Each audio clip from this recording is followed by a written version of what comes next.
Hola, ¿qué tal amigos de la revista Alemás? Hoy estamos entrevistando a Alejandro Masferrer sobre su libro Desarrollo y Liderazgo de Equipos Creativos. ¿Qué tal? ¿Cómo te encuentras el día de hoy, Alejandro? Súper, muy contento. Muchas gracias por invitarme a esta entrevista. No, de nada, gracias a ti por aceptar la invitación. Este, pues vamos a empezar directamente a las preguntas sobre tu libro. Cuéntame, ¿qué te motivó a escribir Desarrollo y Liderazgo de Equipos Creativos? Pues mira, a mí me ha pasado una cosa que luego he visto que en la carrera, o sea, en mi carrera como creativo, que he Ujú. visto que se comparte con mucha gente, y es que existe tanta complejidad y tantas frustraciones a la hora de trabajar en equipo y de llevar un equipo, que al principio me parecía como muy cosa de magia y cosa de coincidencia de que las cosas funcionasen, y cuestión de caracteres y cuestión de a lo mejor incluso gente que no era la adecuada en un equipo, que luego con el tiempo me fui dando cuenta de que había cositas que se podían hacer y que no todo era magia y no todo era a ver si encajan o no, sino que había cosas que se podían hacer. Obviamente hay algunos equipos que concuerdan mejor, otros que peor, ¿no? Pero básicamente escribí este libro para todo el que se haya sentido, ya sea llevando un equipo o siendo integrante de un equipo, bastante, digamos, miserable en un tono dramático, trabajando en él y con muchas frustraciones, pues para que vea que hay una forma de hacerlo y hay una manera que te ayuda a ir siguiendo poco a poco a entender cómo trabajar juntos y cómo un equipo puede empezar de una manera y ir madurando hacia un lugar mucho más colaborativo y auténtico. O sea, podríamos decir que ese es el objetivo principal de tu libro. Sí, para mí la gran palabra, mira que hablo de liderazgo y hablo de maduración, pero para mí la gran palabra es autenticidad, porque sostengo que al principio un equipo no es auténtico trabajando. Quiero decir que existen tantas barreritas, tantos momentos de al principio timidez, etcétera, y cuando hay fricciones, creo que incluso esas fricciones no ayudan a que florezca realmente el talento de cada uno. Entonces, para mí la gran palabra es autenticidad. ¿Cómo ayudar al equipo que deje atrás toda esa timidez, que deje atrás todas esas fricciones para que trabaje de una manera honesta, clara y que sea la más adecuada para ellos? Perfecto. Dentro del libro hablas de la maduración de los equipos creativos. ¿Cuáles son sus fases y por qué es la clave de este proceso? La fase se entiende de una manera muy sencilla porque realmente creo que lo vivimos también con los equipos, con las personas, con las parejas incluso, ¿no? Son cuatro fases, muy sencillita. Hay una primera fase que es una fase muy basada en la búsqueda de aceptación, de un poco la superficialidad, que las cosas pueden estar incluso muy bien, muy happy, muy felices, pero desde un nivel un poco más superficial, o puede ser una fase primera un poquito más desconectada, que la gente no termina de cómo conectar muchísimo, pero las cosas están bien. Las cosas como un momento más de neutralidad y de superficialidad y de medio buen rollo educación, ¿no? Esa es la primera fase. Luego viene la segunda fase en la que yo le llamo conflicto, que es Ujú. básicamente en la que toda esa cordialidad primera pues ya empieza a no ser tan cordial. Y ya empieza a ser como, oye, ya no me gusta tanto que estemos siempre haciendo las cosas de esta manera. O ya no me gusta tanto que esta persona haga estas tareas y yo estas otras. O creo que no deberían hacerse lo que sea, ¿no? Entonces esas fricciones, esas diferencias de opiniones empiezan a aflorar, y que es absolutamente normal, y puede pasar que eso se convierta o en algo un poco tedioso o en algo como una conversación que lleve a otra cosa, ¿no?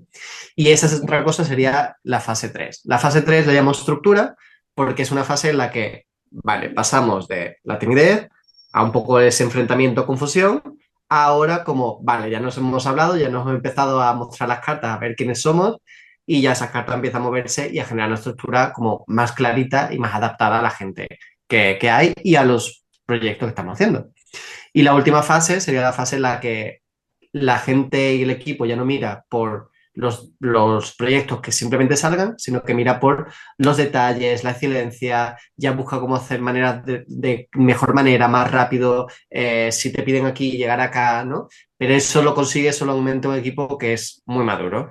Al principio se depende muchísimo de las personas líderes o del líder del equipo y mientras más avanzas en la fase, menos se depende de ellos y más responsabilidad repartida hay.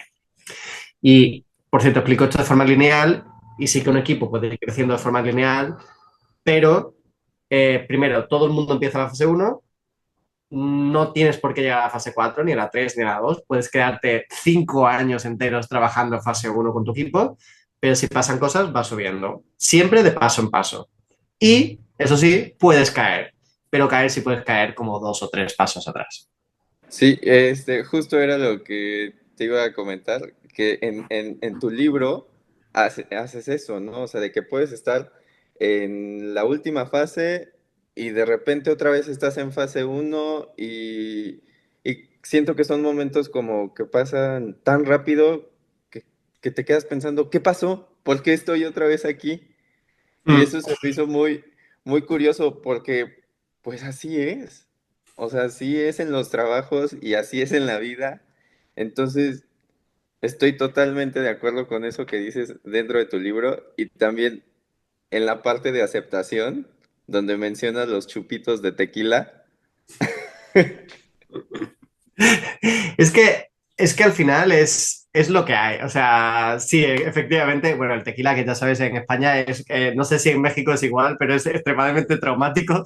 Hemos tenido traumas con el tequila, creo que lo hemos vivido demasiado de joven. Pero ese momento de aceptar las cosas como son, quiere decir que no hay nada peor que estar en un lugar en el que te estás engañando y no estás como mirando las cosas y diciendo, a ver, chicos, esto no está funcionando. Vamos a ver qué pasa, vamos a ver por qué, pero esto no está funcionando. Así que venga, a partir de aquí, ¿qué hacemos, no? Pero si no es alargar un dolor que no debería, o sea, no hay por qué alargarlo, ¿no? No, bueno, la cuestión de los chupitos de tequila, yo creo que es igual en todo el mundo, hasta aquí en México, porque hasta lo piensas 3, 4 veces antes de tomártelo. Hay que pasarse el mezcal, hay que pasarse el mezcal. La siguiente pregunta sería, ¿cómo puede un líder fomentar un ambiente de confianza y colaboración dentro de su equipo? Ujú. Yo creo que lo primero y muy importante que también comento en el libro y que es un poco ese cuadro resumen que encontráis en las páginas centrales del libro, es que depende de la fase en la que estés, tienes que hacer unas cosas u otras. Es decir, si tú quieres que tu equipo evolucione, tú como líder también tienes que evolucionar en la forma en la que te presentas al equipo y en la que apoyas al equipo. Entonces, no puedes ser el mismo tipo de líder de inicio a fin. Por ejemplo, no puede ser, es muy bueno al principio de la fase uno que el equipo, que el líder o la líder dé unas instrucciones súper claras, que ponga las decisiones, que diga cómo espera que se hagan las cosas. Pero si eso lo haces en la última fase, ya muy madura, va a hacer que el equipo se quede atascada en la dependencia con el líder. Entonces hay que ir avanzando y modificando. Pero en general, yo diría que una de las cosas más importantes que puedes al principio hacer como líder es crear un ambiente en el que se pueda hablar perfectamente de cómo se siente la gente y, y cómo, sí, cómo se siente con respecto a muchas cosas, desde los roles, desde cómo ha ido la semana, de cómo se siente con respecto al proyecto que tiene, etcétera. Con la simple pregunta de cómo te sientes e incluye lo que sea, yo lo repetiría constantemente al principio. Oye, ¿cómo te sientes con la tarea que te he dado? Oye, ¿cómo te sientes con la colaboración esta semana? Oye, ¿cómo te sientes con el proyecto que terminó? Oye, ¿cómo te sientes con lo que sea? Ujú. ¿Por qué? No es una cuestión de convertir el trabajo en una sesión de terapia. No es eso. Eso ya cada uno que lo haga en su casa, ¿no? Pero es una cuestión de que cuando hablamos de emociones y vemos que está ok decir, pues me siento un poco confuso, o me siento un poco perdido, o esto no me ha gustado tanto, y no hay una reacción mala por parte de la organización o del líder, sino que se escucha y a partir de ahí empieza a verse que se tiene que modificar, eso crea una confianza bestial. Porque no hay nada mejor que poderle decir a tu amigo o amiga, oye, pues ¿sabes qué? Es que este plato que me hiciste no me gustó mucho, ¿no? Y que no pase nada, que sea como, ah, guau, lo hice con mi mejor intención y ya. Pero así no te tienes que comer ese plato malo todas las veces y empezáis a entenderos más, ¿no? Pues eso para mí es crear una confianza bestial. Sí, claro, y que al final, pues es como cualquier otra relación que tenemos los seres humanos, ¿no? O sea, la base fundamental es justo eso, confianza. Y la confianza es entendida con de verdad podemos mostrar vulnerabilidad, podemos, porque a veces pensamos que confianza es, vale, confío que puedes hacer el trabajo, pero como que sabes que te doy una tarea y la vas a hacer. Pero no solo eso, sino es darte una tarea o recibir una tarea y que seas capaz de decir, ¿sabes qué? No estoy seguro de pueda hacerla. Porque, yo qué sé, me siento un poco seguro o porque creo que no tengo todos los datos. Si un equipo es capaz de decirse eso para mí es la mayor confianza del mundo. Porque entonces sé que cada vez que te diga, toma esta tarea y me digas sí, sé que me lo estás diciendo de verdad. No estás diciéndolo como inseguridad, pero realmente por dentro estás diciendo, uff, no tengo ni idea de cómo hacerlo, verás a ver cómo llega el deadline, etcétera, ¿no? ¿Y cómo crees que se equilibra la autonomía con la necesidad de dirección y de estructura en un equipo creativo? Ujú. La dirección, o sea, entendida dirección como objetivo es absolutamente primordial. Y es que de hecho, para mí me costaría mucho entender ningún equipo que sin dirección pueda ser realmente un equipo. Porque un equipo está para trabajar y llegar a un objetivo, a una dirección. Y si no la tiene, ¿a dónde va a llegar? ¿Para qué están trabajando juntos, no? Entonces, yo creo que la dirección siempre tiene que existir. Lo que ocurre es que al principio tiene que venir muy de las cotas, pues, de liderazgo o de la empresa y luego esa dirección la va tomando el equipo y va poniendo su propia dirección dentro de la dirección. No sé si me explico. Es un poco como que al principio tus padres te enseñan pues, los valores que quieren, te enseñan un poco cómo creen que hay que moverse en la vida y tú Ujú. cuando creces aprendes esos valores, los integras y ya eres capaz de tomar decisiones propias de diciendo con estos valores que he aprendido hay que moverse por acá o creo que debemos movernos por acá. Pues un poco así. Es como que al principio están muy impuestos y luego ya es como qué como equipo, qué metas nos podemos poner como equipo para aportar a esa dirección que hemos aprendido ya que había que hacer, ¿no? Ujú. Entonces, al principio la autonomía no va a ser muy alta, pero si tu equipo va funcionando y trabajando en esas fases, al final la dirección va a ser propia y eso va a crear mucha autonomía, pero con una dirección también global aprendida ya. Ok. Y dentro de esta nueva era de trabajo remoto e híbrido, ¿cómo crees que ha cambiado la forma de liderar equipos creativos? Pues tiene otros retos, pero la esencia es la misma. O sea, creo que quizás el mayor reto es que es mucho más fácil esconderse en tu casa que esconderse en la oficina. Es mucho más fácil esconderte en una reunión de Zoom con la cámara apagada y con el micrófono apagado que en Ujú. una reunión presencial en la que tengas la cara apagada y el micrófono apagado, ¿no? Creo que antes en presencial es muy evidente y aunque en remoto también lo sea, siempre queda la duda de, bueno, no, es que nos ha puesto la cámara porque está en pijama, no, es que nos ha puesto porque está con el bebé. Bueno, ya, pero al final es un reto, ¿no? Porque esa confianza es más difícil crearla y que de verdad se pueda tener esas cosas apagadas o encendidas o lo que sea, pero habiendo una confianza que de verdad está ahí y de verdad está teniendo a la reunión, ¿no? Y también la comunicación se favorece normalmente mucho más en la oficina, y al menos porque te ves en los pasillos, porque hablas, en los descansos, etcétera. Y en lo digital, pues hay que favorecer la comunicación de otra manera también. Sí. Yo creo que la única forma de esconderte en presencial sería así. Bueno, no te creas, ¿eh? Yo creo que a veces era muy fácil esconderse en lo presencial. Había gente que tenía bastante arte para eso. Bueno, sí, de seguro hay así como tips para esconderte. Absolutamente.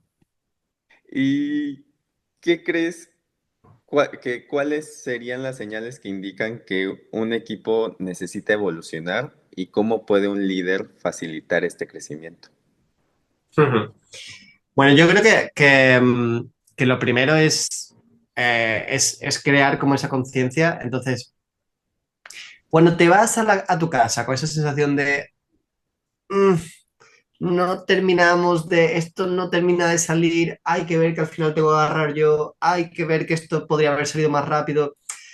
Yo creo que el cuerpo en ese sentido es una gran señal, ¿no? Que en ese momento en los que o estás deseando de irte o las reuniones estás un poco así como venga a apretar las manos o con las piernas así. Son pequeñas señales de, esto no está yendo tan como debería, ¿no?